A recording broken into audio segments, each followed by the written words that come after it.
It's Tracy Lewin and Nathaniel Smith. And it's Women in Bitcoin. How are you today, Merv? Oh, fantastic, Tracy. Fantastic. Couldn't be better. Oh, really? Awesome, man. It's a really beautiful, crisp morning. It's gorgeous. Well, the strange thing is, being in Dubai, it's really weird. I'm just sort of casually sitting around. The next minute, I start to feel quite sweaty. And you know what? And then I realize that it's actually about 29 degrees inside, and I have to switch the aircon on. Yeah, so it's definitely not, what we go through as women, but it's definitely, it's not the internal fire, it's the external. It's not the little private summers. No, it's not that. Well, Merv, you know what? It's been such an awesome week for Bitcoin, every week. But let's see with exactly what we really, really do need, and it's about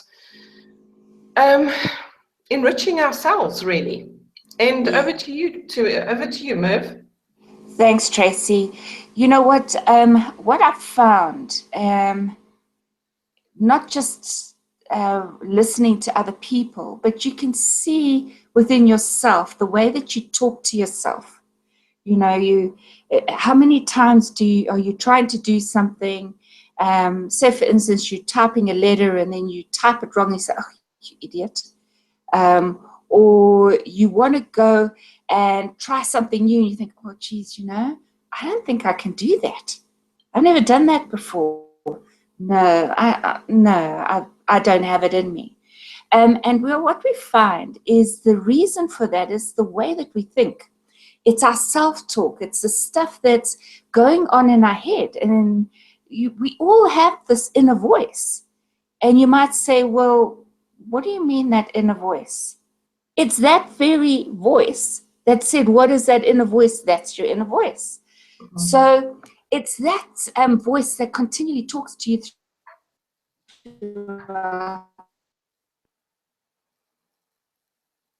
the day. It's deep, just going to come up to the surface.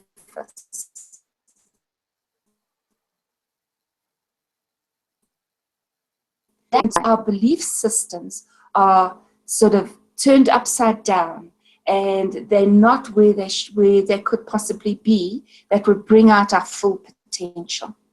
So today I thought we would just quickly chat, a very short chat today, on self-talk and how to use it to your benefit and how to program yourself to be able to behave or get better results in our everyday life.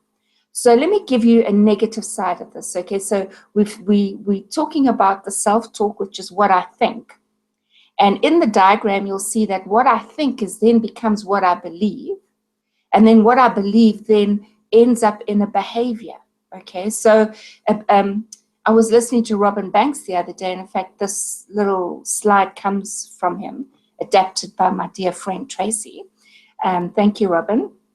But what he was saying is some people have this little song, by the middle of the month I'm broke, by the middle of the month I'm broke. So guess what? By the middle of the month, these people are broke. So where does that come from? Is that the truth? Is the truth I'm broke? Well, you could think so, but why is it? It's because of the way you think. So people are thinking every 15th of the month, I have no money. So the thinking then becomes, I believe that by the 15th of the month, I have no money. So guess what? By the 15th of the month, the behavior is, I have no money. And that cycle you can break. And that's what the exciting part of this whole talk is that you can break it simply by inserting and meditating, thinking on, mulling over a different type of thought. Okay, so how about so if you're going to think about, and we want to reverse the whole story of by the middle of the month I'm broke, how about let's start thinking about I always have enough. I always have enough. And once you start thinking about that, taking that sort of thought, you're going to start believing it. You know what? I always have enough. By the 15th of the month, you're going to find, guess what? You have enough. And you're going to eventually find that you do. Right throughout the month, you will have enough. Does that make sense, Trace? Yes, it does, because I'm thinking about my own thoughts. And I've obviously also been through some tough times, I think like everybody else. And one of the thoughts that I've had in my head is always that money comes to me. Money comes to me. It finds it finds its way, and it comes to me from different places, different people, different different streams. It just does come to me, because I firmly believe that I am not, I'm not broke. I'm not struggling. I never, ever. And in fact, it's been all through my life. But I suppose that's just about having a positive attitude. Well, it's more than a positive attitude, Tracy. It's how you think, and how you think determines your belief structures. Okay, so there's a lot of people, for instance, that think that money is dirty, all rich people are evil, etc. With those kind of negative beliefs, guess what? You're never going to have money, because if you have money, then you're going to be evil, and money is dirty, so you can't have it. So that's what happens in life. So it's not just positive thinking. It's an absolute determined way of thinking, which will determine your belief. So for those who are struggling financially, where they really are battling to get, say, to the end of the month, my suggestion is have a look at some of your thoughts on money. Write them down. When people talk about rich people, how do you think? Do you think that rich people are greedy? Do you maybe think that rich people must have done something pretty bad to get their money? And change those beliefs. So let me give you an example of what I'm saying. So say, for instance, you're thinking, one of your thoughts is, I don't want to be greedy. Okay, because that's your natural way of thinking is, I don't want to be greedy. So I don't really want to build my wealth because, I don't want to be greedy. Well, how about changing that way or that thought and say, making money is about creating financial abundance and living up to my potential. It doesn't mean I'm greedy. So if you start changing the way that you think, and it's not something that's going to happen overnight, it's something that you have to consciously work on. But that's about what I want to talk about, or really, Tracy, because it's a very involved subject. But I just thought if I give just a little sort of idea, people can then get started to change what they actually realizing, or what their reality is today. It all starts with a thought. Okay, so what you think is what you believe, and what you believe is how you behave, or what happens. So the middle of the month I'm broke, change that. I always have sufficient, or something. Put it in your words. I hope you guys find that helpful. Well, Merv, that was fantastic, and I have had a thought. How about a couple of cards, just so that people can think about the kind of things that they should be thinking, in terms of wealth, in terms of whatever it is. Can we do that? Yes, let's do that. Let's put up every week, say 3 or 4. Let's say 3. Let's put up on a weekly basis 3, just for a while. See if we get some people who are finding it useful. Or even if we just start off with 3, I'll put up 3 sort of very prevalent ones. I'll send that to you today. Perfect. Thanks, Merv. This is awesome. So now, come on, ladies, we've got to do this. I just want to give you some feedback from, last week we had Peter Maria on our show, and he was talking about, you know, the issue between men and women, and the fact that women are just not that into Bitcoin. Now, we need to make sure that we can change this, because Bitcoin can totally set you free. And just the stats on our BitMedia YouTube channel, 78% of people who watch the channel, and of course this program is on their channel as well, 78% are men and only 22% are women. So we really, really have to do this. And today we are going to go through how to earn with Bitcoin. So Merv, you know, we've already spoken about the hypes and the scams, and last week, the week before was mining. And this week it's all about trading. So what do you think about the last two videos that we did, Merv? I think there's a bit of information for people there. If they want to check it out, they should look at our previous broadcasts. Definitely, Tracy. You know, what we find is, in fact, quite funnily, we coined a phrase yesterday, which was ignorance is not bliss. And what we find is that as women, we're inclined to be more passive, or maybe more of a follower. So we're inclined to just believe what people say. Where what we're putting out there is that the hypes and the scams, there's information that you should equip yourself with. And I think that the two recordings that we've done have got huge information in there that people need to arm themselves with. Absolutely. Once you have the real facts, you can make a good, solid decision. Yeah, isn't it amazing that people often jump to conclusions, but they don't have all the information. So today, let's talk about trading. Okay.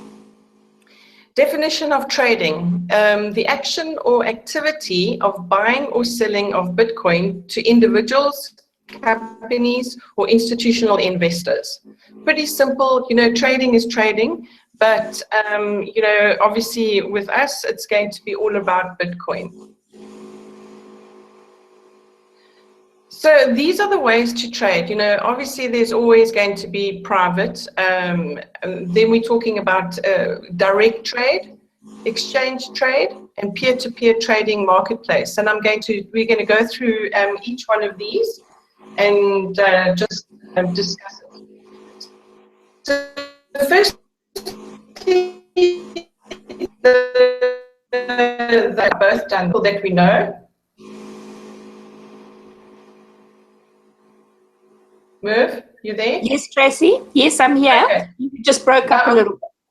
Oh, okay. I'm just saying that you and I have both had experience of buying Bitcoin from someone we know and we trust. Yes, yes. And that is very important, is the trust part.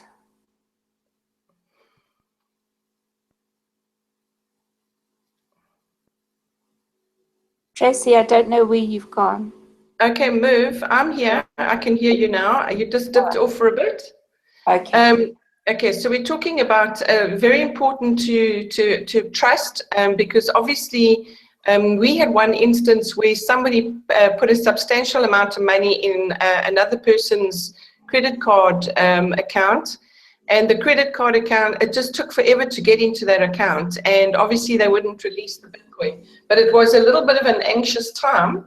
But luckily we did know the parties, or we knew of it was just one of these relationship things, and one of these Bitcoin private little trading platforms that you can buy from. But so luckily that one turned out fine. I had a little bit of a nervous situation where I bought some from somebody I didn't trust. And instead of sending me the correct amount, he sent me a fraction of it. And after a couple of days, it was a bit of a struggle to get the money back. So just be very, very careful of private. And but then again, it really does work. I mean, we've had some really successful trades, and we've got some people that are happy to do it. Do it as well. Yeah.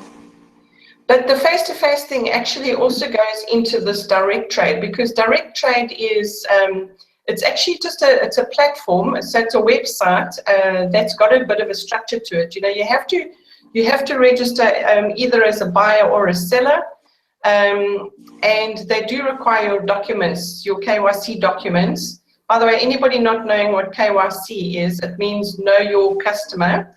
So that means it's your ID document and your proof of residence. So that's pretty important there. And you've also bought on one of the local platforms, Move. And how did you find that? Tracy, in South Africa, we have my very first coin that I bought. I did it through a platform here, which is called Altcoin Traders. And I wanted to be sure that I was in a more secure environment. So I thought, well, you know, they sounded very official and all the rest of it. And it was a good way for me to learn. But I think the majority of people that are listening have got something called local Bitcoins. And I do a lot of trade on that. Besides private trading, because I don't trade, but where I buy when I'm looking for Bitcoins, I would buy either through private people, but I use local Bitcoins, localbitcoins.com. Yes, you know, I've used them as well. So basically what you do is you just register and you'll find a seller. In fact, the interesting thing is you can even find sellers who live, you know, across the world, but then you would need to go and send their money via MoneyGram.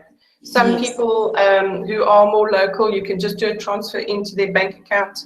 So yeah, so that's definitely out there, and it's working. You know, it really is working. Also, Tracy, there's a little bit of security in there. For instance, local Bitcoin traders or localbitcoins.com, the traders that are in there, it all runs through escrow. So there is some sort of security between the time that you buy and the movement of the coin, or when you sell and the movement of the coin to the buyer. So, you know, there is some sort of security or boundary that you have there, which is for me, gives me a bit of peace of mind. Correct. Then there's the exchange trade, which is actually, then you would buy it from companies, and you know, they actually just have two different services. So you'll find one that does, you know, institutional trader services, which is you know, for big amounts, you know, big corporate companies, investors, all those type of thing, you know, institutional investors. And then it's also got simple and easy service as well. The same thing, you know, registering with your KYC document. But, you know, here what happens is the company or the exchange will actually match the buying order to the selling offer. No, the buying offer to the selling offer, and that's exactly how it works. And obviously, with the big guys, you know, the institutional traders, there's a lot more assistance with this regard, you know, because obviously you're dealing in a lot of money there. But just for the normal guy, this is how it works. And you spoke about escrow. This is the exchange actually holds the money, and then also, you know, obviously you get your cash in your bank if you've sold. So the money gets deposited into your bank account. So you need to have that. You know, there are quite a few, you know, Coinbase comes to mind in overseas. They're not in South Africa yet, but they are in quite a few other countries. And yeah, the only thing is obviously with exchanges, there have been some exchanges that have gone bust. So either they've been hacked, or you know, it can actually happen. However, there are some exchanges that, well, probably they probably all do it. They don't actually hold their Bitcoin online, so they put it into cold storage as well to minimize the risk. But obviously, there's a lot of, you know, this is the one thing that there's always going to be, if you're doing anything online, there's always going to be somebody wanting to get what you have. But there are checks and balances. There are ways to secure, and you just need to follow the process. Yeah, definitely. I'll just put this on here because peer-to-peer trading marketplaces, there are so many of these popping up now, where you can actually trade your goods or services. So anybody can actually put on there. It's like an eBay, or it's just really a marketplace, okay? And you can buy and sell anything with Bitcoin. Basically consumer adoption, and this just shows with all the popping up of these trading marketplace that consumer adoption is really rising. So this is really, really exciting. Have you tried to buy anything on one of these marketplaces, Merv? I have, Tracy. I love my Bitcoins. I love my Zapper card. And I do like to test them every now and again just to make sure it's working, Mm-hmm. Yeah, I must say I like my card too. So exactly. So I just want to expand a bit on the terminology that you've put here as consumer adoption. Because when I first heard that, I wasn't fully comprehensive of what it's about. It just means that the consumer is more accepting of that type of trading. What do you think, Trace? How do you see that consumer That's exactly what it means. It just means that more and more people are wanting to use Bitcoin and using Bitcoin. That's really what it means. Yeah, and it is on the rise. I was at an event the other night, and they said, well, how do you want to pay? And I said, well, I was going to pay with Bitcoins. They said, oh, so you're into Bitcoins too. So the consumer is definitely more knowledgeable now than 6 months ago. Nobody would have known what I was talking about 6 months ago. So, yes, there are, Merv. There's a lot of, we need to educate as many people as we can. We need to talk about Bitcoin to as many as we can, because the more awareness you create, the more people will want to get involved. And really, as I said before, Bitcoin can totally set you free. Yeah. But can we just talk a little bit about some warnings, because people need to be aware of, trading. In terms of identification, that those are one of the things that does make us feel a bit happier if you are trading and somebody in some platform has really got that person's ID and, all their details. So that does give a little bit of a peace of mind, and if you wanted to get into trading and you didn't want to put in your documents, you just won't be able to trade. Yeah. So wallet protection, there are different ways to protect your wallet. Obviously, every company is trying to do that as well. There's, two-step Google verification, authentication. Hey, what's it called? Two-step authentication. Yeah. Very easy to put into your onto your system, and it's actually interesting that whenever you do go into a wallet, and if the business that owns the wallet is asking you to set it up, then you need to set it up. But I've actually opened a couple of accounts, Bitcoin wallets, and they haven't asked me for it. I mean, it doesn't actually indicate, do you want two-step? They don't do it, you see. So quite interesting that. It was an interesting observation. Well, I think I think the standard rule or the best practice here, Trace, is that people always ensure that they've got the Google authentication on. Doesn't matter what. So if the wallet doesn't ask for it, walk away.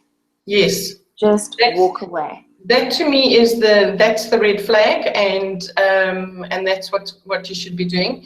Zapper is actually based in Switzerland, and they've proven to be absolutely excellent. They've got a wallet. They've also got a vault, and also the two-step verification is enabled, and they actually seem to be pretty secure, Merv. I really like them. Yes. Okay, password lapse. You know, obviously you need to keep your password safe. You need to make sure that you don't lose them. There was an article just last week. There's a guy who's actually hacking your account, or if you've lost your password, this guy has developed something that he can hack accounts, like old accounts. You know, people that have got Bitcoin sitting in accounts that they haven't opened for a couple of years. Now, I wouldn't mind having one of those accounts, Merv. Yeah, exactly. Can you imagine how much you'd be worth now? Yeah. And also in terms of trading, there is a price fluctuation. And, you know, what I've been hearing out in the marketplace is that, you know, let's say the Bitcoin price is sitting at $420. You may find some people that are wanting to sell just because they have the Bitcoin and you desperately want it. You know, they are actually selling it for, let's say, $500. So there are people out there that do that. At the end of the day, whoever's holding the Bitcoin is queen. Yes. So you know, if you need it and you want it, that's what you're going to do. And but there's also, you know, obviously you just need to be aware of that. The Bitcoin price is we believe very undervalued at the moment and set to explode. So you know, definitely try and get in at this low cost. In terms of availability, you know, there's a lot of people that are saying, oh, difficult to get Bitcoin, you know, particularly in South Africa, because that's where I'm hearing it from. I don't seem to hear anybody else complaining about not getting Bitcoin, because they just go to the big guys and get it. What's your feeling on this? I haven't come across that at all, Tracy, because, you know, we've mentioned that you've got private trades, face-to-face type of trades, or people that you trust. We've got local Bitcoins, we've got BitX. I have not found a difficulty in getting the coin. The difficulty comes in the pricing of the coin when you want to buy it. That's where the issue is. For instance, Exactly. there's a website where you could check what the real price of the coin is currently. So it's called Preev, Preev. So in South Africa, if we go and have a look at that, I think today it's about 6,200 Rand for a coin. If you go and find any other trader in South Africa, the minimum price you're going to pay is about 7,000. So that is just the way it is right now. And it's always going to be that. It's supply and demand, you know. So I don't think it's the difficulty of finding it. I think the difficulty comes in finding it at the price you want to pay. Correct. That is exactly what it is, you know, and because I think when you have a look at it, like we can say, okay, $420, all right, fine, and you think you're gonna, in your head you say, oh, okay, fine, I've got enough money. Then the next minute you're slapped with this huge amount, and then you know, you wonder why. But that's just the name of the game. People are making money. Yeah, it's a commodity. And a commodity is traded, and that's what we're talking about today, is trading. Exactly. And that is just the nature of the game. Correct. Okay, I just thought we'd end up with this slide. Empower a woman and you empower a nation. I love this actually, because, you know, women are, we are nurturers, we are homemakers, we are, you know, resilient. We have our children, we are, pardon? We're resilient. We are absolutely resilient. And in fact, was it Nancy Reagan who said something about, you know, a woman is like a tea bag. You just don't know how strong they are until obviously until they're in hot water. And it's so true, Tracy, so true. I love this saying. And we do have a lot of power. We really, really do have a lot of power. And also the other thing is we are natural networkers. Now what we're talking about here is not network marketing, but we are natural networkers within ourselves, within our communities and within our families, because we talk, you know, we talk to people all the time. And we really need to actually get this Bitcoin word out. We really have to. We owe it to women out there to get them more involved, because we just know that there's so much coming our way, and the more people we can get, the more women we can get involved and empower and enrich, definitely enrich, the better the nation will be. Absolutely. Absolutely, Tracy. Thank you. Do you have any last thoughts, Murph, before we sign off?